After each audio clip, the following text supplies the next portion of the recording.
According to FBI statistics and the most recent data I could find from 2019, if you look at this chart, you can see the number of whites killed by blacks was 566, while the number of blacks killed by whites was only 246. That's more than double. And if you look at this article from 2016, you can see that the numbers are roughly the same.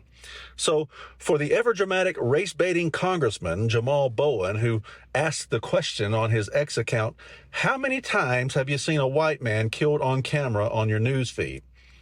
The reaction you and the hyperventilating race brigade are having right now over the Daniel Penny verdict is precisely the reason that the mainstream media doesn't show you a weeks-long, 24-hour-per-day news cycle of a white man being killed by a black man. And if hell does freeze over and they occasionally show you such a video, it's a 10-second blip in the news cycle.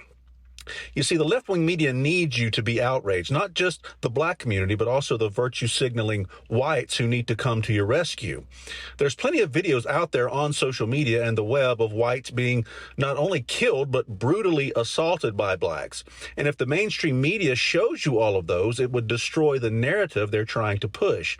And they would lose that outrage they need from you in order to secure not only your dedicated viewership, but also your vote. They can't have their viewers and constituents realizing that you all aren't the victims of racial hatred at all, but actually the perpetrators of far more crimes against the opposite race. And given the fact that blacks make up only about 12% of the population and whites make up 60%, it would be even more devastating to their agenda. I mean, just think about it. Blacks make up almost 50% less of the population than whites, and yet you slaughter more than double the amount of whites than whites do of blacks.